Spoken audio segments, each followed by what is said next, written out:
entendemos esto, y esto tal vez puede ser más inspirado, como una red de homólogos de 14 países. ¿Qué significa? Que los especialistas de cada área de conocimiento se reúnen si tienen un interés común. ¿Y se reúnen en base a qué? A un proyecto que tiene que ser aprobado por el comité central, del que participan rectores, pero participan también otros expertos.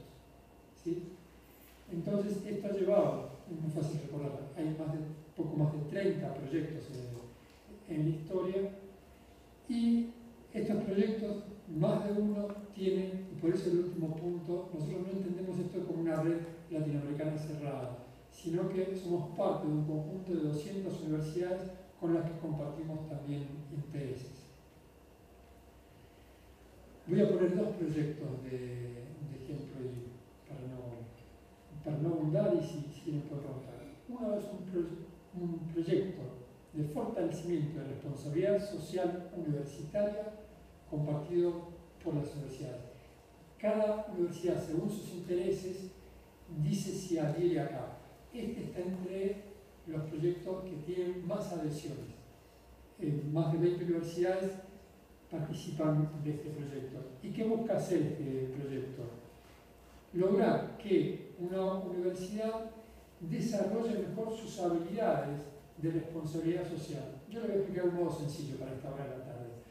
Para mí, si me dicen responsabilidad social, es la ética puesta en práctica en el proceso educativo, con la especificidad propia de cada carrera, de cada profesional que recibe formación. De ahí que nosotros, con este objetivo, que compartimos, primero, una autoevaluación para ver si el estilo, lo que va ofreciendo la universidad, tiene impacto. Son evaluaciones por impacto.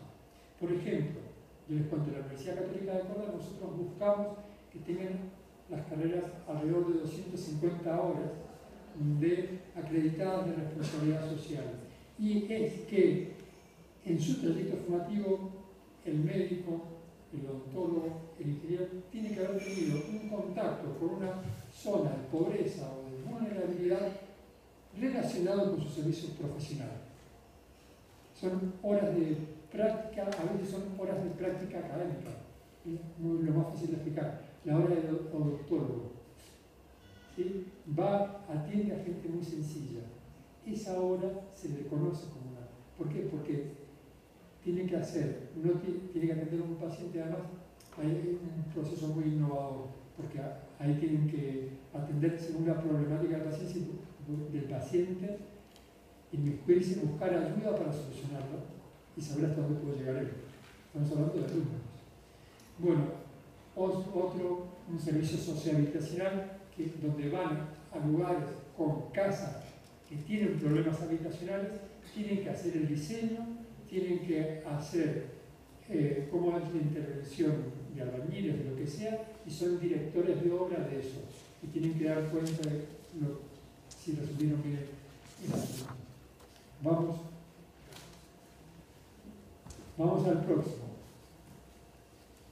El proyecto 16 es de cooperación e intercambio. Yo les voy a dar dos claves de este proyecto. De este participan también más de 20. ¿Qué hace este proyecto? Primero, ver cómo son deficientes las universidades jesuitas en comparación con las otras universidades privadas y las universidades estatales. Si está teniendo más o menos intercambio. ¿Y qué facilita o dificulta el intercambio? Y asesoran y acompañan para resolver esas dificultades. Se genera una serie de indicadores comunes y generaron un programa, un sistema informático para alertas tempranas de propuestas de internacionalización, tanto a nivel de apertura de las otras universidades o las otras redes, tanto como a nivel de becas. Vamos al otro. El centro de la motivación que tiene Auscal para internacionalizarse es tratar de humanizar la globalización. Y esto es que El mercado globaliza mirando la primera foto, que es la que yo señalé al principio. Pero está este otro aspecto de la globalización, que es el que señala abajo. Los países más hinchados para los estamentos son los que tienen más personas viviendo con un régimen de menos de $2 por día.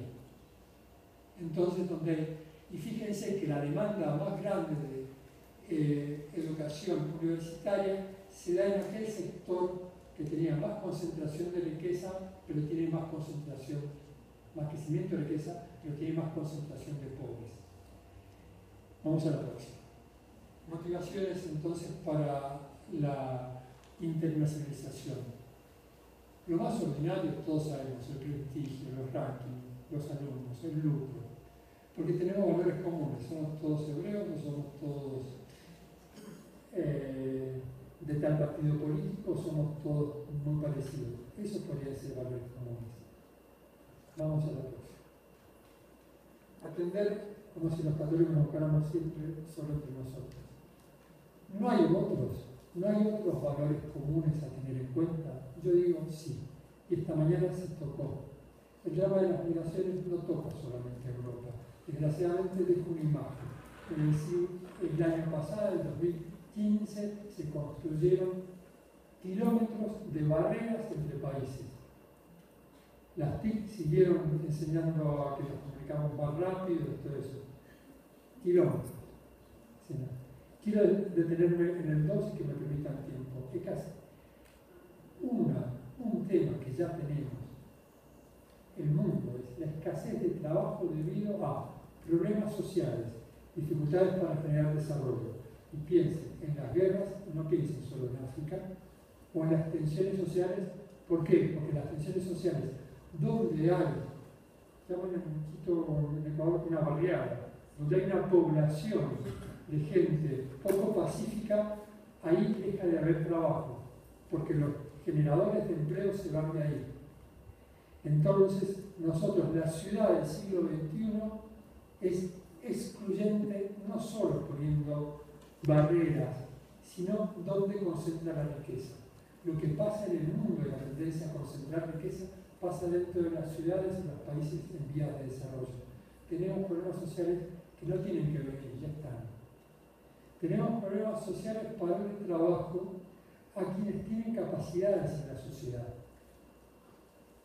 Dicen algunos pensadores, la Europa del bienestar ya probó, no soy europeo, pero este sí, pensador que sigo es italiano, ya probó que el estado de bienestar es insustentable a largo plazo. No da la economía. ¿Por qué? Primero porque no se recauda tanto por la tasa de natalidad, porque entran menos al mercado laboral. Y lo otro porque la gente vive más tiempo.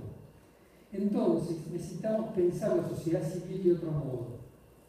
No es y este es un problema mundial. El problema de la falta de trabajo no es solo de los países en vía de desarrollo. Este es un problema mundial. Nosotros necesitamos que las fuerzas, que los talentos de la sociedad puedan ser volcados en servicio de la sociedad. La automatización y la inteligencia artificial. Recuerdan un estudio hecho sobre el mercado laboral norteamericano, uno de los que tiene cifras más confiables, dice que con la tecnología actual el 50% de los puestos de trabajo pueden ser reemplazados en menos de 10 años. Todos los otros los conocen, así que vamos a la próxima. Voy concluyendo ahí, la penúltima. La calidad, ya saben, nosotros no podemos hablar de calidad no solo en América Latina, sino en el planeta, sin pertinencia. ¿Sí? Y esta mañana se habló de que no podemos caer en la universidad en que por el derecho a la libertad de cátedra, la libertad de investigación, se estudie cualquier cosa. Los problemas de la sociedad son problemas de la academia. Entonces, ahí va el primer punto. El segundo es que nosotros internacionalizando podemos buscar soluciones en común, pero todos tenemos que saber que las aplicaciones van a tener que ser locales, según los tiempos, los lugares, las personas, y después lo que tiene que hacer es una internacionalización bien motivada, sabiendo que hay una tentación, permítanme usar el lenguaje cristiano o espiritual, tentación en el mundo de las TIC, en el mundo de las tecnologías, por las urgencias que vivimos, de hacer un costado la complejidad, pero también hacer un costado la profundidad que necesitan los problemas. Vamos, ya estamos terminando. Un libro centenario, que seguimos los jesuitas, que llamamos Constituciones, da tres consejos para elegir entre cosas buenas. Entonces, yo estoy terminando con estos consejos.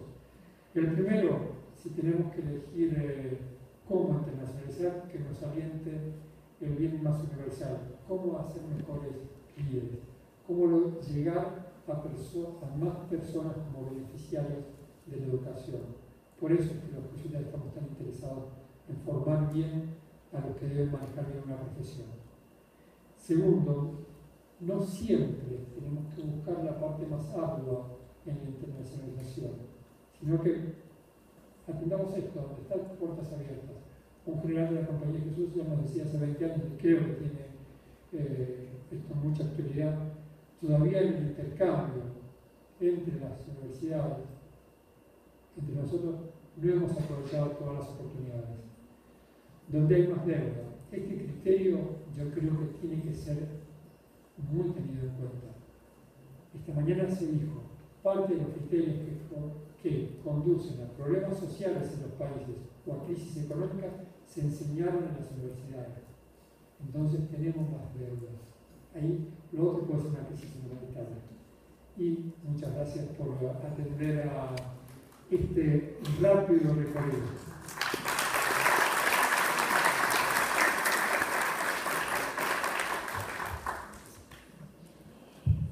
Agradecemos mucho al doctor Gómez por su exposición.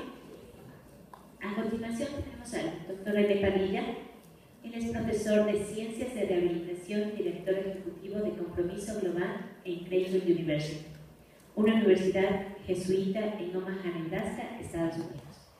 El doctor Padilla obtuvo una licenciatura en terapia ocupacional desde la Universidad Estatal de San José, California, una maestría en Ciencias de la Rehabilitación de la Universidad de Stanford y doctorados en Pedagogía y en Antropología de la Universidad de Nebraska, Lincoln, en los Estados Unidos.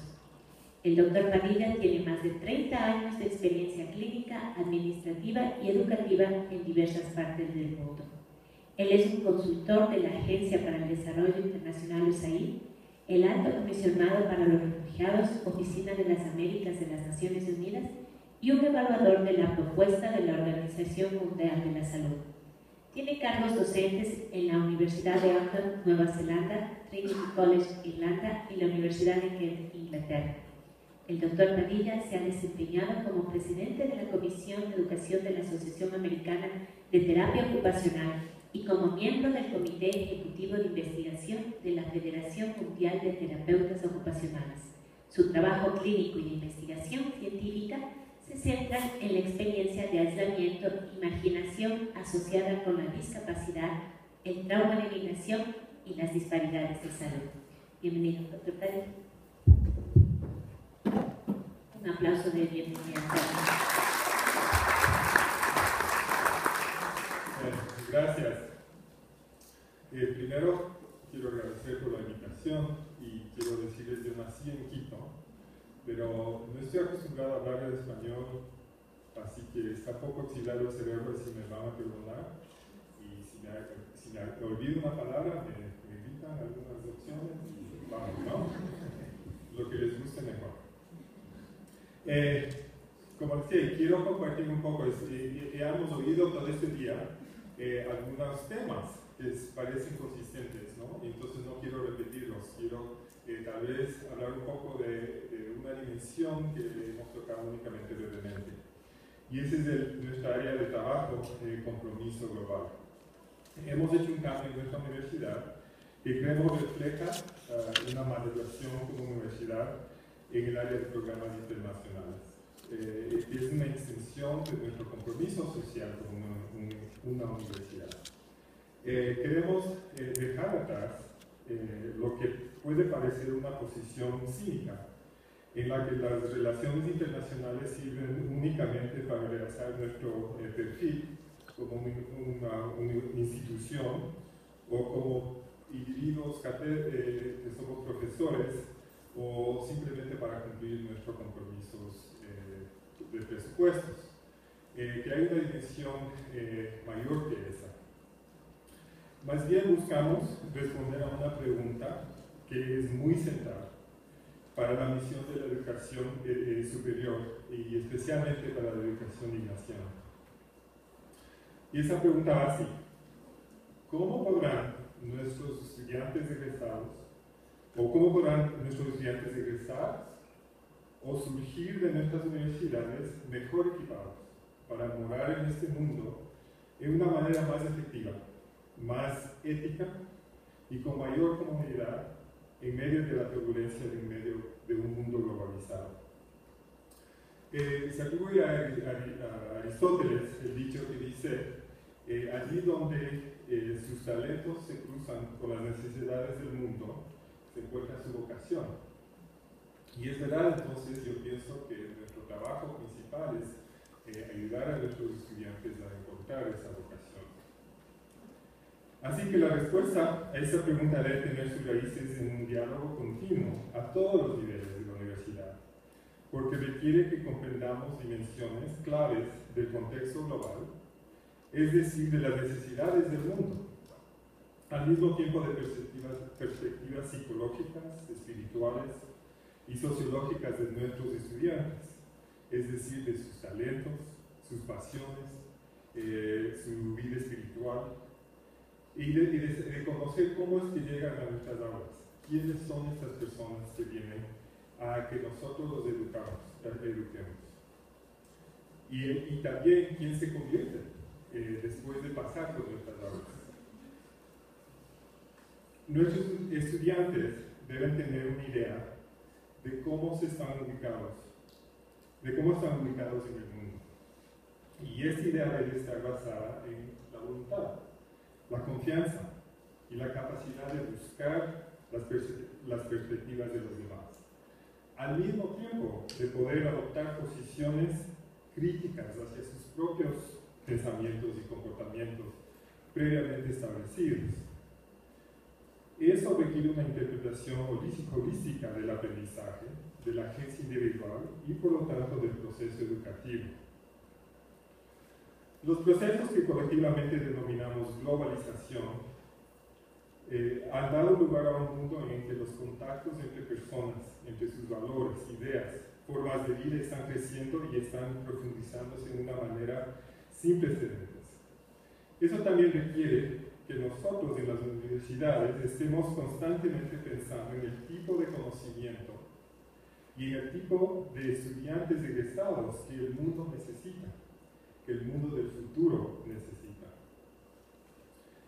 El concepto del ciudadano global es muy amplio, pero captura algunos elementos centrales de la misión educativa de nuestras universidades de formar estudiantes que contribuyen de una forma positiva a sus comunidades locales, regionales, nacionales y globales.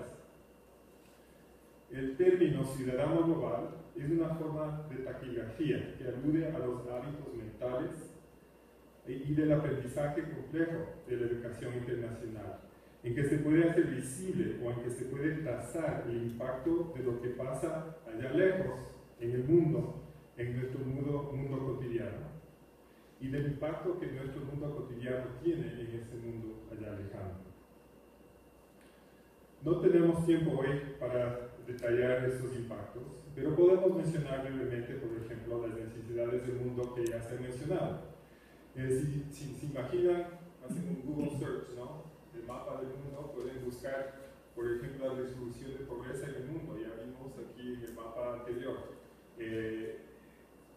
que la visión de pobreza en el mundo no es únicamente local, hay un impacto de todo el mundo, igual que con el clima, igual que con migración y tanto más.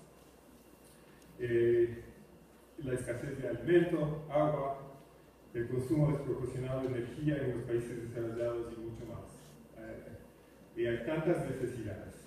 Quiero mencionar entonces únicamente 5 dimensiones de la ciudadanía global que requieren colaboraciones entre instituciones a través del mundo para poder imprimir la vocación de servicio a la comunidad humana en nuestros estudiantes y en nuestros profesores, quienes son los que guían a los estudiantes. Primero, la ciudadanía global es una forma de pensar que se elige. La nacionalidad es un accidente de nacimiento, pero la ciudadanía global es una asociación voluntaria con las formas de pensar y de vivir en comunidades múltiples y transversales. Por ejemplo, yo nací en Ecuador, mi madre es de Estados Unidos, mi padre nació aquí pero de padres españoles, fui educado en Alemania. Entonces cuando alguien me pregunta de dónde eres, ¿qué digo? De Ecuador, ¿no? Cuando estoy en el Ecuador, soy de Ecuador. Pero entonces hay muchas identidades transversales que se transversan. Y esas solo son las geográficas, profesionales y de muchos tipos. Y también las identidades que son de ciudades, regiones, naciones y comunidades internacionales. Cada persona llega a la identidad de ciudadanía global de una forma muy única. La mayoría ejerce esta ciudadanía localmente, a través de sus contactos con varias culturas en su vida diaria. Por ejemplo, hoy tuve en el desayuno una conversación con una persona de Venezuela, una persona de Colombia, aquí hay varias personas de todas partes del mundo. Y eso ya es distinto de lo que era cuando yo era niño. Cuando yo era niño era el único que había salido del país y que hablaba 3 idiomas. Y eso ya no es tan raro en este día. Segunda, la ciudadanía global es conocimiento de sí mismo y del prójimo. Es difícil, si no es imposible, enseñar a estudiantes a entender otras culturas si les falta la conciencia de que ellos mismos también son un producto y viven en una cultura que filtra o colorea sus perspectivas. Por eso, conciencia del mundo debe comenzar en la autoconciencia. Autoconciencia permite a los estudiantes que se identifiquen con las universalidades de la experiencia humana y en esta forma pueden desarrollar su sentido de responsabilidad hacia el prójimo. Si no pueden entenderse a sí mismos, no van a poder entender a otras personas. Tercero, la ciudadanía global es una práctica de empatía cultural. La empatía cultural nos permite mirar preguntas grandes desde múltiples perspectivas y movernos hábilmente entre varias culturas y lidiar muchas veces con nuestras propias identidades culturales múltiples. Nos permite también atrevernos a entrar en culturas que nos son completamente extrañas. Cuarto, la ciudadanía global es el cultivo de la toma de decisiones a base de principios, como hemos oído hoy de los conceptos éticos. La ciudadanía global requiere conciencia de la interdependencia entre personas y sistemas y de un sentido de responsabilidad que se deriva de esa conciencia.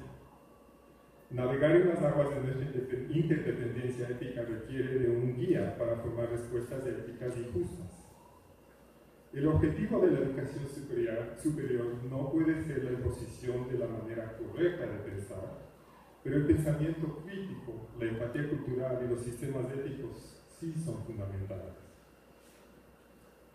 Y finalmente, quinta, la ciudadanía global es la participación en la vida social y política de nuestras comunidades. Los ciudadanos globales sienten solidaridad con sus comunidades, no importa la forma en que definan estas comunidades.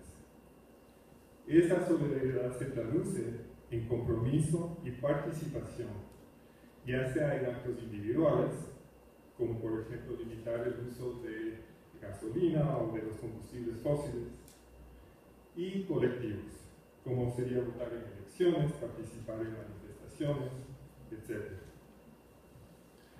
Los temas pueden incluir el medio ambiente, la pobreza, el comercio, los derechos humanos, la salud y mucho más.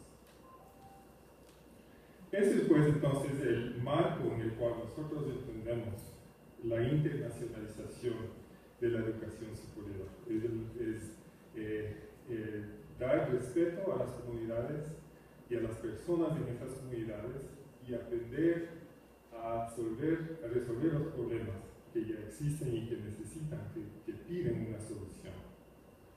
Las redes internacionales a todos niveles permiten ponerle la piel a esas personas extrañas y hacerlas personas conocidas. Gracias.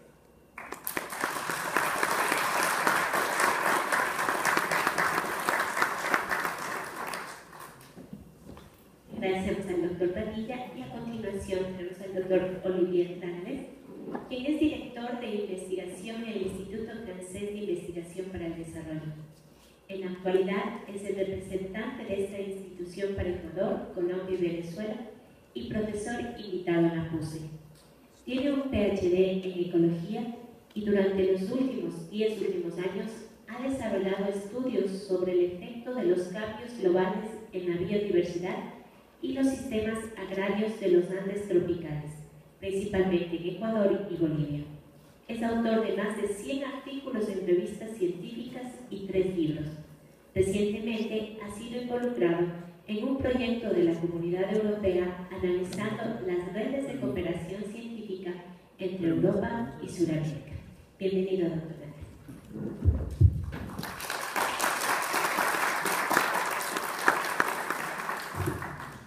Buenas tardes con todos. Yo también quisiera agradecer a las autoridades de la Universidad Católica.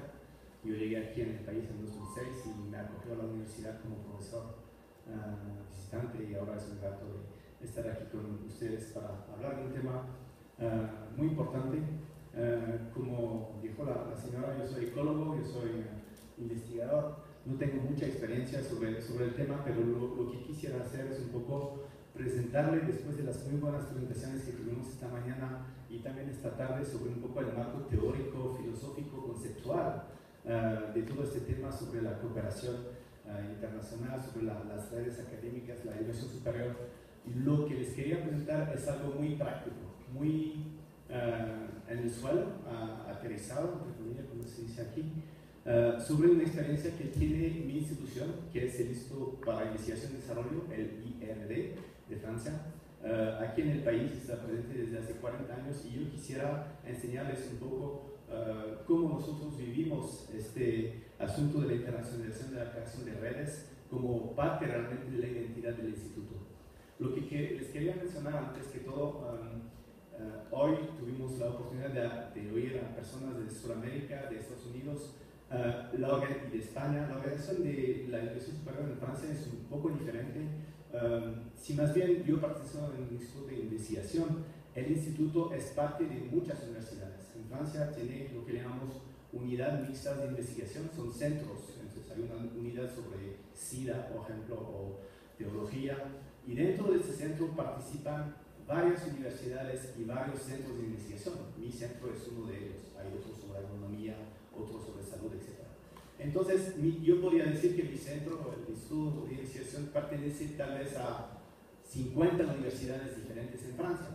Eso quiere decir que las cooperaciones que hay entre las universidades en Francia ya se hacen porque tenemos estas instituciones transversales que van de una institución, de una universidad a la otra. Bueno, el otro tema también es que la educación en Francia es totalmente pública, como el instituto que yo represento. La matrícula debe ser de 300 por 200 euros por un año, que cubre principalmente solamente todo lo que es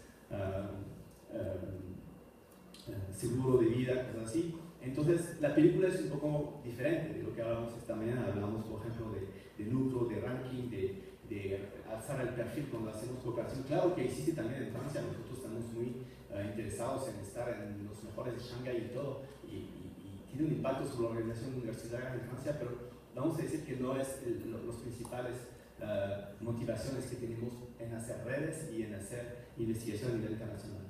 Entonces, la institución que yo represento, como pueden ver a ustedes, es una institución que quiere apoyar al desarrollo de los países, especialmente en la zona intertropical. Estamos bastante presentes en la África, lo dijo antes de mí el señor sobre el apoyo que queremos hacer diferenciado en los países que necesitan más, y especialmente el continente africano, por supuesto, es un continente que necesita mucho apoyo de parte académico, pero también estamos presentes bastante en Sudamérica, en Asia y por supuesto en Francia.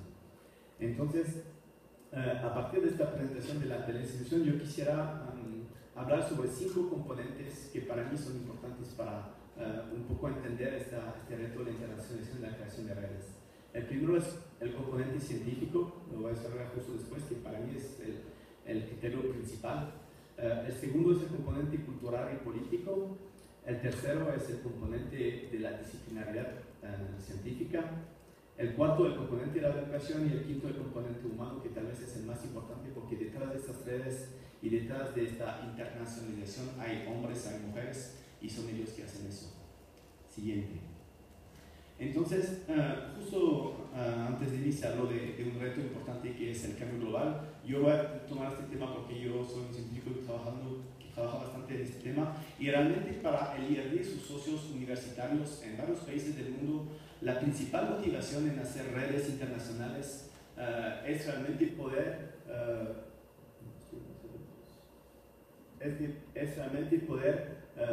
intentar entender problemas a nivel mundial. Por ejemplo, aquí nosotros estamos estudiando varios temas sobre los efectos del cambio climático, que sea impacto sobre la agricultura, pero hay temas, por ejemplo, aquí en la zona África del Norte, que se encuentran también en Bolivia. Hay sistemas bastante similares y se pueden hacer transferencias. Estamos en el componente social y del uso del agua y en el delta del Mekong, pero también hay otros ríos en el mundo que necesitan este tipo de apoyo. Estamos con corales, por ejemplo, impacto de la desertificación de los océanos sobre corales. Aquí también necesitamos redes grandes para entender lo que pasa. En la salud, todo lo que es, por ejemplo, el incremento de vectores de enfermedades se están haciendo en todas partes del mundo, y más que todo aquí en Sudamérica trabajamos sobre impactos sobre glaciares y sobre hidrología. Entonces, lo que se ve en este mapa es que realmente la presencia del IRD en varios países va a ayudar, y los contactos con universidades ayudan a crear realmente estas redes por una motivación principalmente científica. Siguiente. Entonces, lo que hemos logrado hacer, por ejemplo, en varias partes del mundo, es la creación de observatorios. Los observatorios son redes, son puntitos que están aquí, entonces podemos colocar varios de ellos. Cogemos, por ejemplo, aquí en América del Sur, este rosadito, eso es una red sobre el observatorio de los glaciares en los Andes, y detrás de cada puntito aquí está una universidad, realmente, o un instituto público de investigación en los diferentes países. Entonces, las universidades en este caso se ponen juntas dentro de convenios para realmente intentar entender un proceso que puede ser, por ejemplo, el calentamiento global, efectos sobre glaciares, porque lo que observamos aquí en el Ecuador puede ser diferente de Perú, de Bolivia, pero también tiene puntos en comunes. Y entonces, comparando los diferentes datos, logramos saber más. Tenemos también redes en varios tipos de investigación. Aquí en verde son todo lo que es sobre los ríos, el seguimiento del caudal de los ríos, que es un tema muy importante. Otra vez aquí podemos tener redes entre universidades africanas y universidad aquí de América del Sur. Tenemos redes también de universidades que están en el agua, más que, entre comillas, de todo este puntito también corresponden a universidades de África del Sur, de Brasil, de Francia, que colaboran juntos para tener una visión más global de lo que está pasando. Entonces, el primer realmente componente que mueve a los científicos dentro de esta noción de internacionalización y de redes es el componente científico, intentar de conocer más sobre el tema, que si lo hacemos solito no lo podemos entender también. Siguiente. El segundo componente es un componente cultural y político. No es porque tenemos un interés en común para aprender sobre un tema que vamos a poder colaborar. También existe historia entre los países, historias políticas entre diferentes países, entre España y Sudamérica, por ejemplo, o entre Francia y todas las antiguas colonias que tuvimos en África. Entonces, estos vínculos políticos, diplomáticos, culturales son muy importantes para entender cómo se van a crear las redes. Y justamente yo participé en un proyecto europeo internacional hace un par de años, donde la comunidad europea intentaba entender un poco más cómo se creaban estas redes entre diferentes países. Esas son las redes en un tema que es cambio climático y biodiversidad, que es el tema que conozco mejor. Y aquí pueden ver las diferentes regiones. No se ven también los diferentes países. ERA es como la comunidad europea, el espacio europeo de investigación, y la que es Latinoamérica y Caribe. Y queríamos saber un poco más sobre la cooperación internacional que hubo entre estos dos países en términos de publicación científica. Entonces puede ver que, por ejemplo, la comunidad europea colabora con un montón de otros países, pero que realmente Latinoamérica está bien, tiene un buen ranking dentro de los colaboradores en diferentes temas. Y cuando vemos en Latinoamérica, esta vez, dónde colaboran en términos de biodiversidad y cambio climático, podemos ver que a pesar de que Estados Unidos está bastante cerca físicamente de Sudamérica, tenemos también una cooperación en términos de publicación que es muy fuerte con el continente europeo, que justamente se debe a estos temas diplomáticos y culturales que hay entre los dos continentes. Entonces, este componente diplomático para mí es muy importante tomar en cuenta para poder justamente seguir con la cooperación. Siguiente. Aquí podemos ver, cómo aumentó un poco las redes de cooperación internacional entre varios países y varias universidades entre los dos continentes. Siempre antes en rojo es todo lo que es Sudamérica y en azul es todo lo que es Europa. Aquí es en 2003-2008 y cómo evolucionó unos 5 años después. Se puede ver que hay una densificación realmente de la cooperación entre los diferentes países y se puede ver según el tamaño de los puntitos que algunos países son más importantes para hacer esta cooperación. Eso es importante de ver también cómo son los canales que logran hacer la cooperación entre universidades y podemos ver en este caso que Inglaterra, Brasil, Francia, Alemania, España, también México, Chile, Argentina son los países que en lo cual vamos a tener un desarrollo de la cooperación entre universidades y que van a poder después jalar los otros países. Entonces, la cooperación entre universidades no tiene que verse solamente entre un país, una universidad y otra en otro país, sino en redes que existen, en contactos que existen entre universidades en el mismo continente y con una universidad que puede jalar otra universidad hacia otro tipo de creación de redes. Siguiente. El tercer componente que les quería hablar, después del componente científico, cultural y político, es el componente de la disciplinaridad científica. Yo sé que se va a hablar del tema mañana en mucho más detalle que hoy, entonces no quiero hablar mucho de eso. Sin embargo, hablamos durante esta mañana y también en la tarde sobre el asunto de la fuerza social, el hecho que la universidad tiene que responder a la sociedad y tiene que responder a las necesidades de la sociedad. En este caso, la interdisciplinaridad, el hecho que varios universidades, varios profesores de una misma universidad, de varias universidades colaboren juntos acerca de un problema muy concreto, es algo muy importante dentro de la creación de redes entre universidades y dentro de la internacionalización de la ciencia. Eso es la portada de la revista Nature que salió hace un par de meses sobre los retos realmente de la interdisciplinaridad, que es algo no tan fácil. Y lo que se puede ver aquí en este gráfico, que es un gráfico que se refiere al estudio que les enseñé justo antes, es que todos, la pregunta era, ¿las universidades colaboran juntas para tener más interdisciplinaridad? No. Lo que se ve, la interdisciplinaridad aquí son las cifras que están en los campos que pertenecen a dos campos principales. Aquí son las ciencias biológicas, ciencias humanas y ciencias de la tierra. Lo que se puede ver es que más que todo se trabajan en monociencia y que algunas tienen interdisciplinaridad, pero no fue como el ímpetus principal de tener la cooperación. Y eso yo pienso que es algo muy fuerte que tenemos que reforzar, es decir, de hacer que el componente científico y de hacer que el componente transdisciplinario sea un componente muy fuerte en el hecho que se acerquen varias universidades entre ellas para poder justamente tener este potencial social y este potencial a responder a retos de la sociedad. Siguiente. El cuarto componente que les quería hablar es sobre la educación. El Instituto de Investigación para el Desarrollo no tiene como primera vocación de hacer formación, pero es un punto muy importante porque colaboramos con universidades en Francia y en los países del sur, es algo muy importante para nosotros. Y estamos nos estamos haciendo muchas preguntas sobre lo que se habló esta mañana, es decir, la internacionalización de las clases, el hecho que ha cambiado totalmente la manera de enseñar ahora y especialmente con los cursos en línea, lo que llamamos bastante ahora los MOOC, Massive Open Online Courses. Y eso es un ejemplo de un MOOC que hemos desarrollado, por ejemplo, el año pasado en el IRD sobre el manejo de los ríos. Nosotros, como justamente tenemos esta dimensión internacional, queríamos ver cómo podríamos intentar convocar, entre comillas, a varias universidades para que se unan dentro de una misma plataforma de docencia. Y este MOOC fue uno de los primeros MOOCs donde hubo no solamente universidades del norte, de Europa y de Estados Unidos, sino también universidades de Vietnam, de Burkina Faso y de aquí de Ecuador, que participaban juntas a crear realmente un curso virtual en conjunto. Es decir, que es un curso donde, si quieren, hay como 5 diferentes realidades, yo diría, sobre el manejo del agua, y pueden ver aquí el impacto que puede tener eso.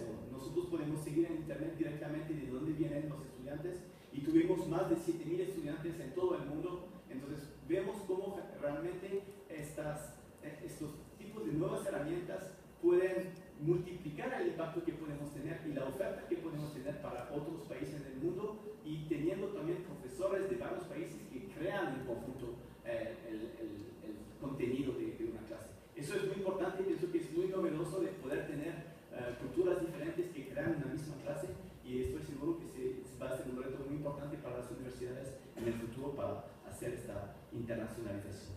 Siguiente.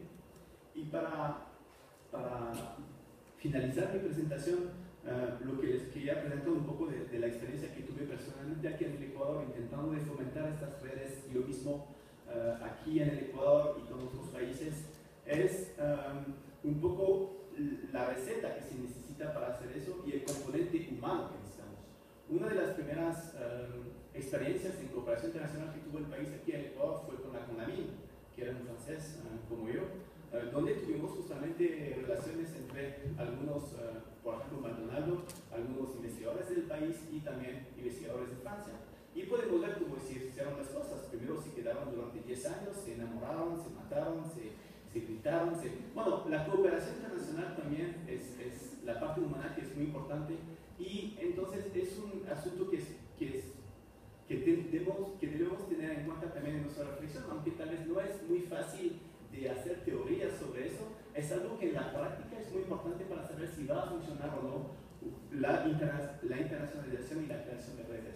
Yo les quería presentar cómo nosotros funcionamos aquí el IRB en el Ecuador para intentar justamente hacer una cooperación internacional a largo plazo.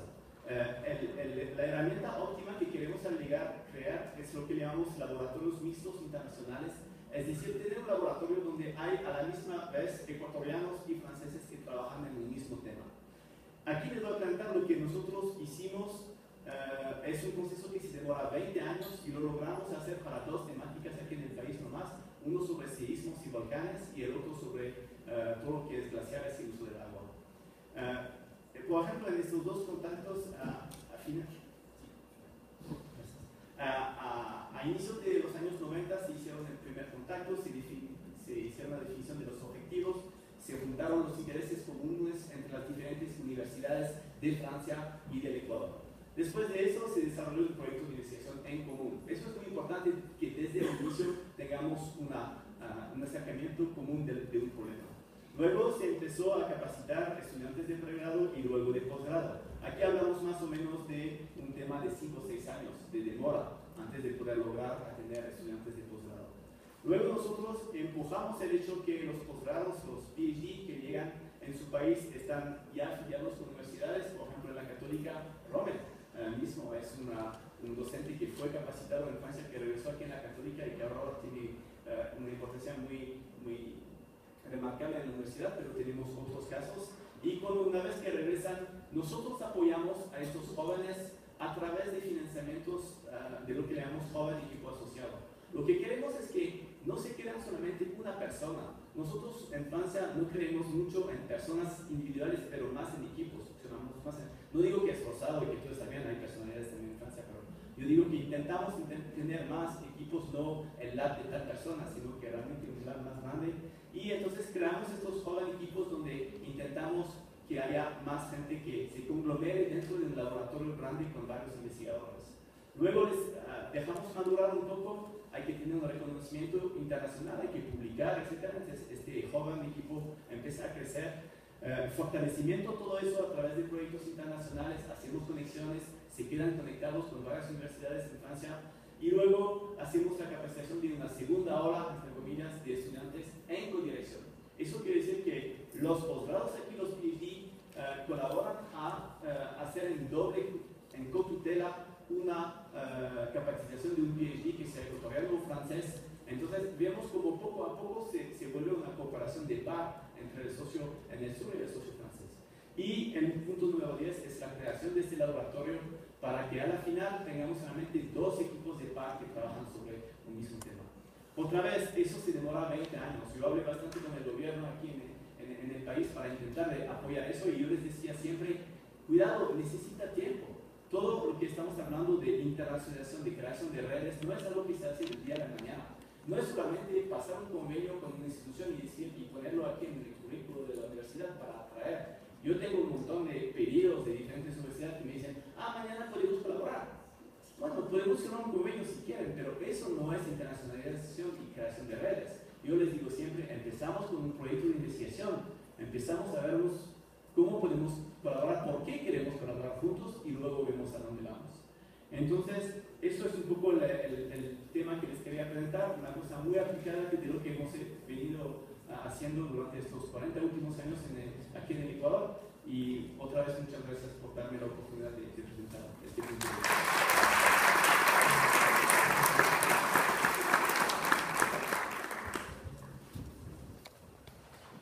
Agradecemos también al doctor Nájez por su aporte en esta mesa, y vamos a proceder con la ronda de preguntas. Como ustedes saben, se les ha pasado los papelitos, me han hecho llegar los papeles con las preguntas. En algunos casos está especificado el ponente a quien se le hace la pregunta, y en otros casos por la temática se le asignará. El primer grupo de preguntas, ¿sí? Las voy a ajustar, están dirigidas para el doctor Gómez, ¿sí? La primera dice, si podría citar experiencias en las cuales las universidades de Ausjal han logrado ese proceso de humanizar a la educación superior, que hayan impactado en humanizar a la sociedad. Entonces, la primera pregunta. No sé si doctor Gómez, usted quiere que le hagan el resto de preguntas, o vamos una a una. Una.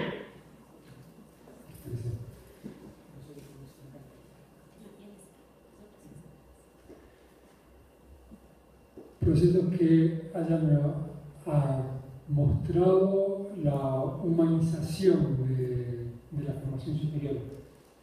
Creo que la pregunta puede sacarme de la internacionalización. Quisiera ahora recordar rápido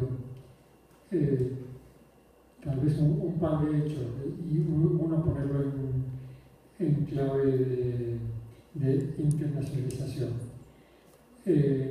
Creo que nosotros, y lo comentaba yo a mi día, uno de los logros que estamos teniendo dentro de Ausjal es el hecho de que cuando evaluamos en las universidades a partir de la responsabilidad social universitaria, nosotros ahí estamos poniéndonos a nosotros un estilo de calidad, un modo de entender la calidad.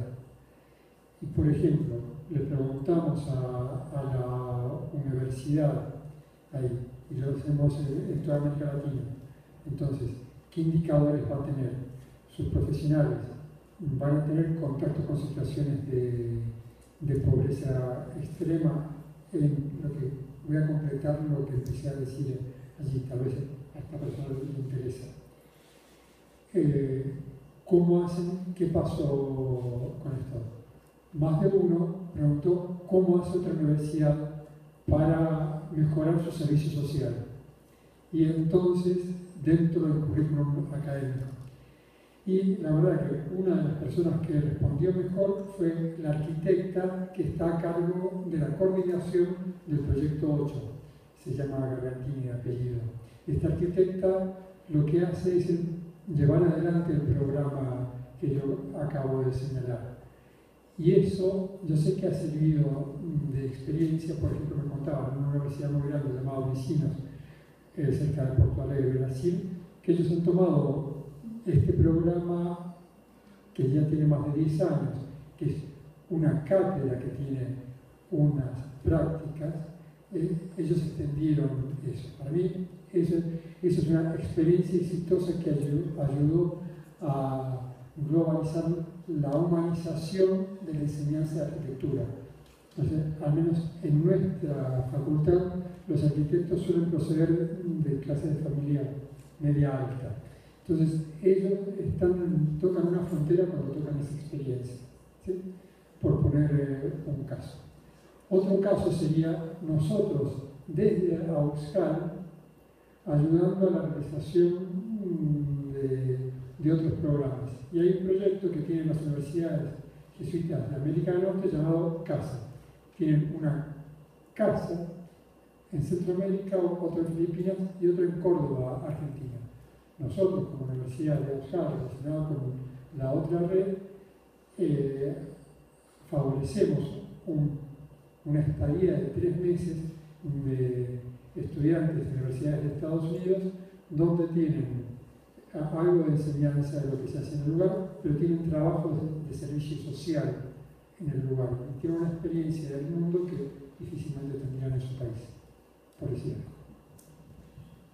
Gracias, doctor. Aquí voy a unir 2 preguntas, ¿sí? Quisiera ver su opinión respecto a qué elementos deben tomarse como importantes o claves para la firma de un convenio con otra universidad que está fuera de las fronteras del país. ¿Cuáles son los elementos claves que uno debe fijarse? Y también la red jesuita de universidades, dentro de sus objetivos, ¿verdad? También tiene posibilidad de unirse o de firmar convenios con universidades que estarían fuera de la red y fuera del objetivo misional de la red. La primera pregunta, allí yo señalé, voy a volver sobre los motivos. Primero es tener afinidad de valores. Hay universidades con las que uno comienza a hablar y hay intereses, si se quiere, humanitarios, como quise decir esta tarde, que no la tienen, o que están muy en tercero o cuarto lugar. Para mí esto es claro, por ejemplo, cuando hablamos de convenios entre las escuelas de negocios. He escuchado más diferencias con las escuelas de negocios que con otras universidades. Uno ve la propuesta de la escuela de negocios y dice, no plantean las cosas como nosotros. Sobre todo en ámbitos que pueden ser difíciles para que se trate valores, para mí esto es muy importante ahí. Entonces, encontrar un valor común, primero. Lo segundo es, la gradualidad me ayuda ahí. Que haya alguna relación humana que permita que ese convenio que se firme no sea letra muerta. Y por eso señalo que es muy fructífero esto de comenzar por proyectos antes de hacer convenios por cosas más grandes. Ordinariamente las cosas, como decía recién Olivier, ocurren en un periodo de tiempo. La colaboración internacional ocurre en un periodo de tiempo largo para la ejecución.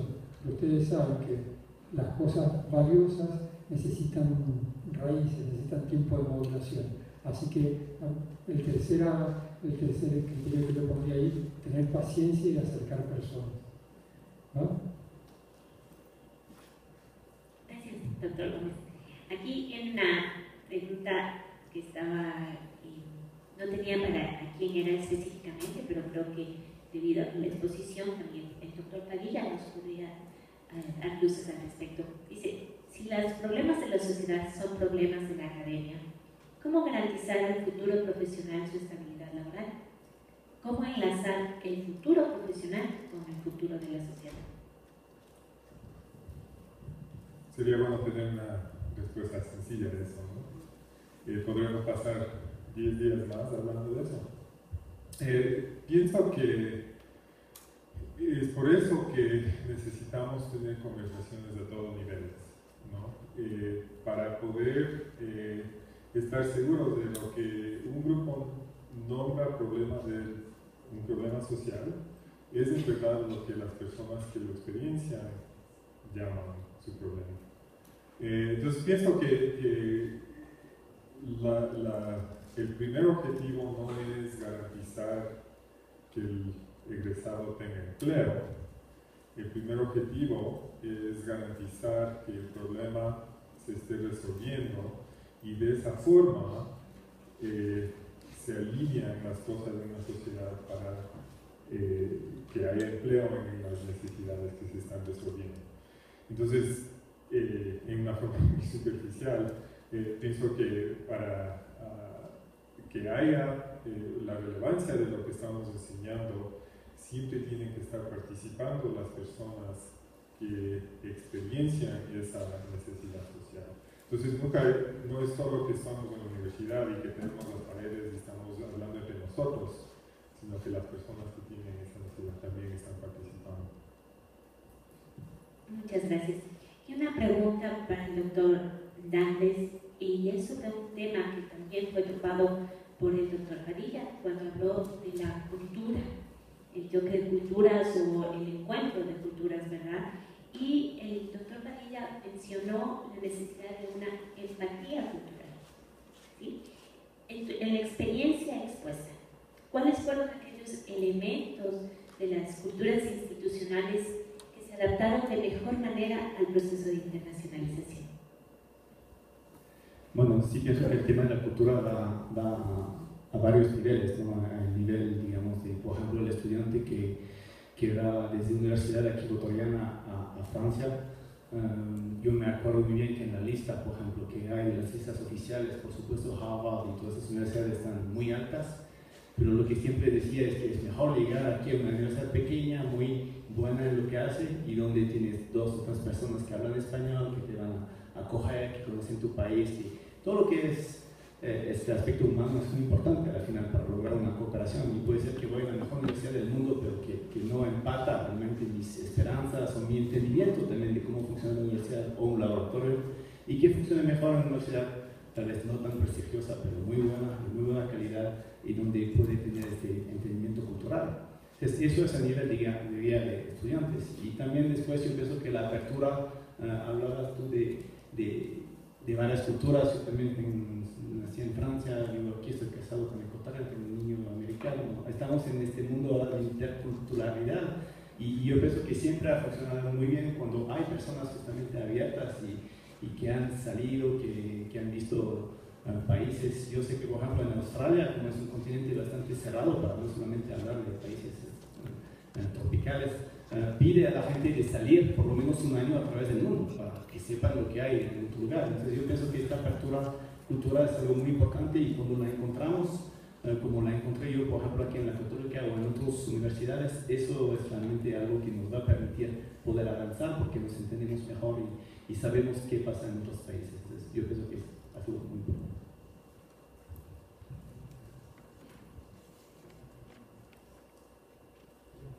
¿Y es acá? Sobre las causas de la organización, y la otra era los elementos claves y aquellas hacer convenios con universidades que no están alineadas internacional. A ver, muy breve. AUSAL no obliga a nadie, si no es una red de redes de homólogos. Entonces, como universidad, como red, no se constituye en un ente que hace redes con otros, sino que colabora, por ejemplo, especialmente con las universidades que son de Estados Unidos, porque genera un ámbito de valores en común. Pero hacia afuera no suele generar otros convenios. Pero está toda la libertad, no quita libertad a ninguna de las universidades para que puedan hacer convenios entre sí y con otros. Espero haber sido claro. Listo, estas han sido las preguntas. Queremos agradecer a nuestros ponentes con un fuerte aplauso, por favor, las luces que nos han dado en este proceso complejo, pero no imposible, y un gran desafío para las universidades ecuatorianas y principalmente para la PUCE. Muchas gracias a todos.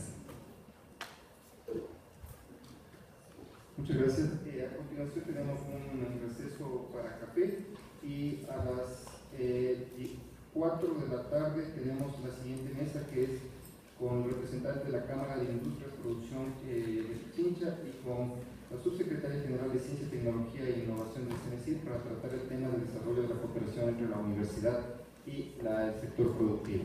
Así que por favor podemos seguir al